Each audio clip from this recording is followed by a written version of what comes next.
न ज़ुबान से न निगाहों से, न दिल से न रंगों से, न ग्रीटिंग कार्ड से न गिफ्ट से, आप सभी को 26 जनवरी मुबारक हो दिल से। दोस्तों, ये भारत देश का 72वां गणतंत्र दिवस है।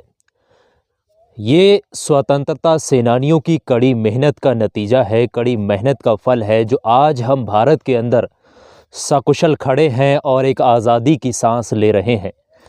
नहीं तो अगर हमारा देश अगर आज़ाद नहीं हुआ होता तो हम अंग्रेज़ों के तलबे चाट रहे होते, हम गुलामी कर रहे होते, हम उनके गुलाम बने हुए होते। आप लोग बखूबी जानते हैं, हमारे देश के अंदर जो कानून व्यवस्था है वो बहुत ही उचित कानून व्यवस्था है।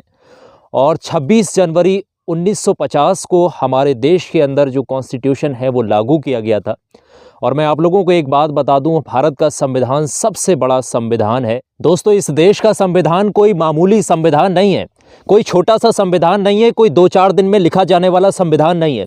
यह संविधान इतना बड़ा संविधान है, इतनी बड़ी मशक्कत, इतनी बड़ी मेहनत के बावजूद लिखा गया कि इसको रात दिन लिखते लिखते 2 साल 11 महीने 18 दिन का वक्त लगा। 2 साल 11 महीने 18 दिन जब किसी चीज़ पर लगातार रिसर्च की जाएगी तो आप खुद दिमाग लगा सकते हैं, अंदाज़ा लगा सकते हैं वो कितनी अच्छी चीज़ होगी और कितना निचोड़ होगा उस चीज़ के अंदर। हमारे देश के अंदर जो संविधान चलता है, उस संविधान के अंदर ये आज्ञा दी जाती है कि हम तमाम लोग हर धर्म के, हर जाति के एक साथ मिलकर रहें। ये हमारी खुशकिस्मती है कि हमारे देश के अंदर हिंदू, मुस्लिम, सिख, ईसाई या फिर जितने भी धर्म जाति के लोग प्रवेश करते हैं, यहाँ पर अपना अस्तित्व रखते हैं, वो सभी सकुशल रहते हैं, एकता की भावना होती है। मेरे प्यारे दोस्तों, एक चीज़ आप लोग ख्याल रखें कि मैं आप लोगों को समझा दूं कि 26 जनवरी ये कोई मुसलमानों का या फिर हिंदुओं का या फिर सिखों का पर्व नहीं है।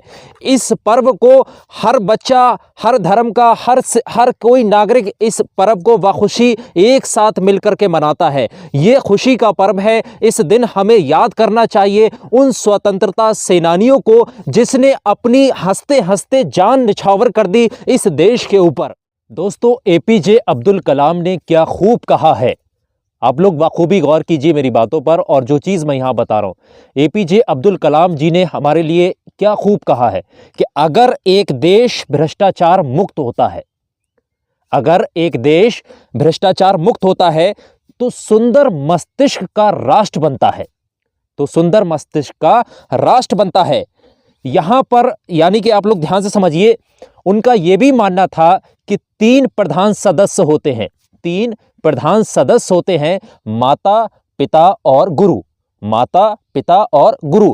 हमें भारतीय नागरिक होने के नाते, यानी कि हम भारत में रहते हैं, भारतीय नागरिक होने के नाते इन तीनों के विषय में हमें गंभीरता से सोचना चाहिए। ये एपीजे अब्दुल कलाम का कहना था और ये उनका मानना था, ये उनकी अवधारणा थी। दोस्तों, हम लोग गणतंत्र दिवस तो मना रहे हैं, भारत के अंदर बच्चा बच्चा गणतंत्र दिवस के इस पर्व पर हर्षो उल्लास और खुशियां जाहिर कर रहा है।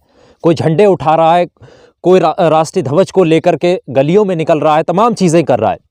क्या आप लोग जानते हैं गणतंत्र दिवस का असली मतलब क्या होता है? गणतंत्र दिवस का मीनिंग क्या है?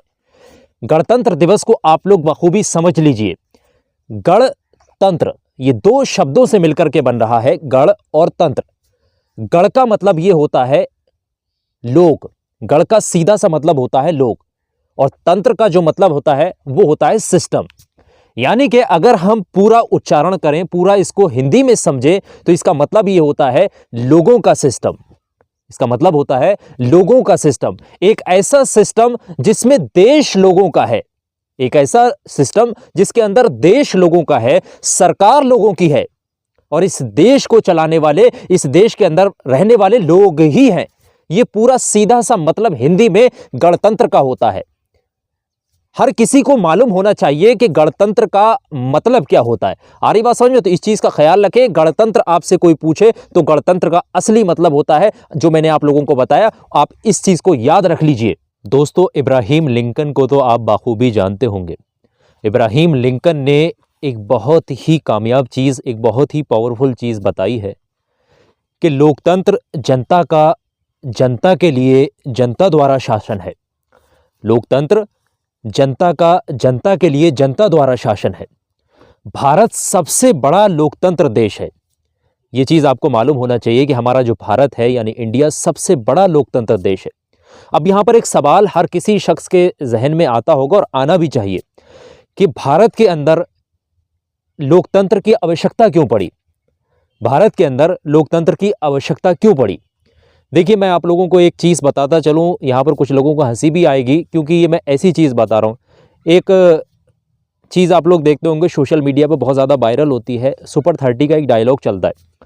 सुपर 30 का डायलॉग आपने सुना भी होगा। ये 26 जनवरी के दिन ज़्यादा लोग इसको याद करते हैं और ज़्यादातर लोग इसको एक्सप्लेन भी करते हैं। आपने सुना होगा कि राजा का बेटा ही राजा बनेगा। ये सुपर 30 का डायलॉग है, राजा का बेटा ही राजा बनेगा। जैसे कि आप लोग जानते हैं, भारत देश गुलामों की जंजीरों में था, मुगलों की जंजीरों में भी रहा।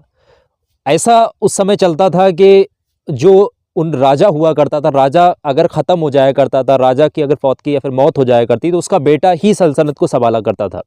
ये चीज़ आपको मालूम होगी। लेकिन आज राजा वो बनेगा जिसकी हैसियत होगी, जो राजा बनने के काबिल होगा, क्योंकि भारत जो है अब स्वतंत्र देश है। यानी कि भारत के अंदर संविधान है, हर किसी को इक्वलिटी है, समानता है, समानता का अधिकार है। ठीक है, ये चीज़ आप लोगों को समझ में आनी चाहिए। दोस्तों, इस वीडियो के अंत में मैं आप लोगों से एक चीज़ कहना चाहूँगा। यह इतनी सी बात हवाओं को बताए रखना, ये इतनी सी बात हवाओं को बताए रखना, रोशनी चिरागों से होती है, हमेशा जलाए रखना। रोशनी चिरागों से होती है, हमेशा जलाए रखना। लहू देकर हिफाजत की है जिस तिरंगे की हमने, लहू देकर हिफाजत की है जिस तिरंगे की हमने, ऐसे तिरंगे को हमेशा यानी सदा सदा के लिए अपने दिल में बसाए रखना। बहुत बहुत शुक्रिया आप तमाम लोगों का इस वीडियो को देखने के लिए।